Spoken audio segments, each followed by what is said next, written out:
A very good morning to my class 10th students.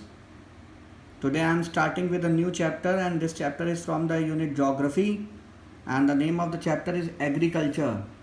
You all know it is an important chapter because CBSE asks a lot of questions from this chapter and this chapter is very important for getting good marks.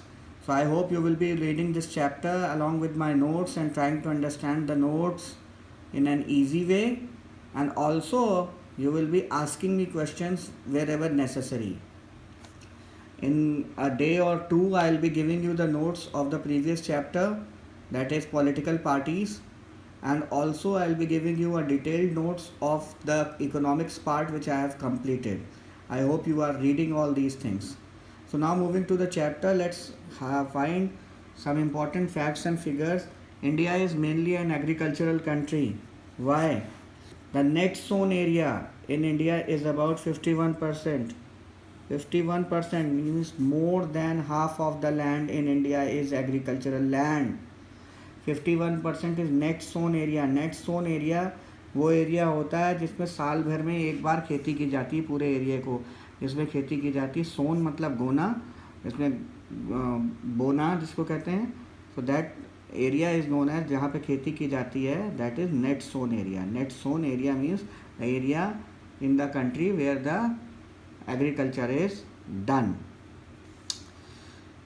2/3 of the India's population is engaged in agriculture. 2/3, this is important figure. 2/3 of India's population is engaged in agriculture. Except China, India has the largest population which depend upon agriculture and livelihood. Agriculture is the mainstay of Indian economy. It accounts for 26% of the gross domestic product. Means 26% products country के domestic products कहाँ से आते हैं? Agriculture से. Agriculture and agricultural products. Agriculture provides food to the teeming millions. It sustains 2/3 of our population.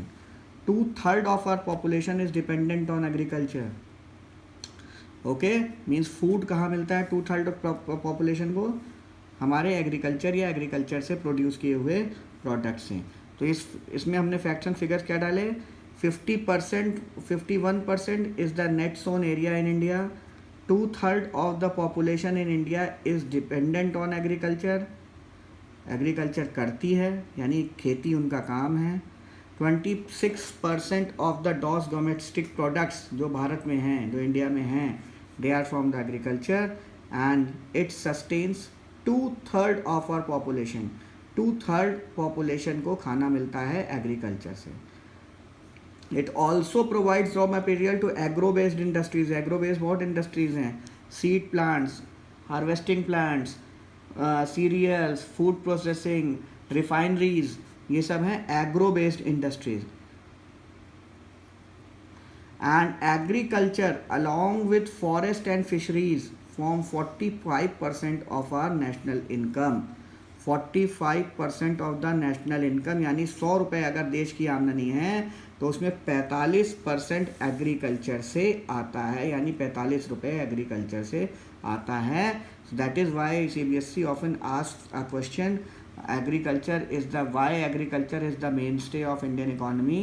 So you will be giving all these points why agriculture is the mainstay of Indian economy.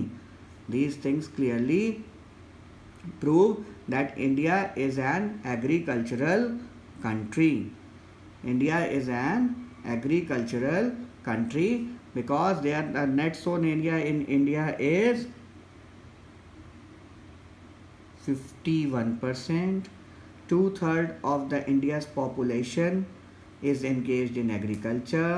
26% of the gross domestic products come from agriculture. 2/3 यानी 2/3 of the population gets the food from agriculture. Raw materials for the agro-based industries come from agriculture, and agriculture contributes to 45% of the total national income. That is why agriculture is the mainstay of Indian economy. Agriculture is the mainstay of Indian economy. Now let's move on and check the main features of Indian agriculture. What are the main features of Indian agriculture? there is considerable increase in yield per hectare as well as total production of different crops. You have seen that India's agriculture has improved after independence due to hybrid soil, hybrid crops, hybrid irrigation facilities, light, electricity, modern agricultural tools. बहुत सी ऐसी चीज़ें आई हैं जिससे खेती बहुत बढ़ गई है, खेती का प्रोड्यूस बहुत बढ़ गया है। अब एक ही बार में हम बहुत बड़े बड़े प्रोड्यूस करा लेते हैं, बहुत बड़े बड़े खेतों को एक साथ हम जोत लेते हैं। ट्रैक्टर हैं, इरिगेशन की फैसिलिटीज़ हैं, ट्यूबवेल्स हैं, तो 24 घंटे पानी हैं, ऑल दीज थिंग्स, सीड्स अच्छे हैं, पेस्टिसाइड्स अच्छे हैं। So all these things have contributed to increase in Indian agricultural produce. पहले ऐसा नहीं था। Use of fertilizers and pesticides has increased to a great extent. High yielding variety of seeds, HYV seeds जिसको कहते हैं, HYV, high yielding variety of seeds have been developed and are being used. आज के समय में तुम देखते हो अच्छे अच्छे क्वालिटीज़ के सीड हैं, इंपोर्टेड सीड्स हैं जिनको हम लगाते हैं, जिससे हमारे प्रोड्यूस बहुत अच्छा होता है, खेती बहुत अच्छी होती है, खेती फेल नहीं होती है। In certain parts, however, subsistence farming is still prevailing and farmers grow crops primarily for their use. Subsistence farming अभी मैं डिटेल में पढ़ाऊँगा तुम्हें। subsistence farming क्या होती है, जो पुराने ज़माने की फार्मिंग है, तो वो भी अभी पूरी तरीके से ख़त्म नहीं है, कम बहुत हो गई है, लेकिन बहुत पार्ट ऑफ इंडिया में है यहाँ थोड़ी थोड़ी जगह पे सबसिस्टेंस फार्मिंग होती है, जो कि फार्मर्स सिर्फ अपने लिए करते हैं, अपने जीने के लिए, मतलब अपने खाने पीने के लिए, और वो उसको बेच नहीं पाते। Animal stay pay a role in various kinds of agricultural operations. Agriculture में अभी भी एनिमल्स का काम है इंडिया में। Farming still depends primarily on monsoon rains in most of the country. बहुत कुछ डेवलपमेंट हो गया है, ट्यूबवेल्स आ गए हैं, मोटर्स आ गई हैं, लेकिन बेसिकली अभी भी मानसून पे डिपेंडेंट फार्मिंग है इंडिया की, अभी भी रेन्स पे डिपेंडेंट फार्मिंग है। About 1/3 of the land holdings are still small, these are less than 1 hectare. Means of transports are inadequate and most of the roads are unmetalled. Storage facilities are quite inadequate. तो last के 3 points ये कह रहा है कि land holdings अभी भी है, खेत छोटे छोटे हैं, बहुत बड़े, जैसे विदेशों में बड़े बड़े खेत हैं, कई कई हेक्टेयर के इकट्ठे हैं, उस तरीके का सिस्टम अभी हिंदुस्तान में नहीं है, छोटे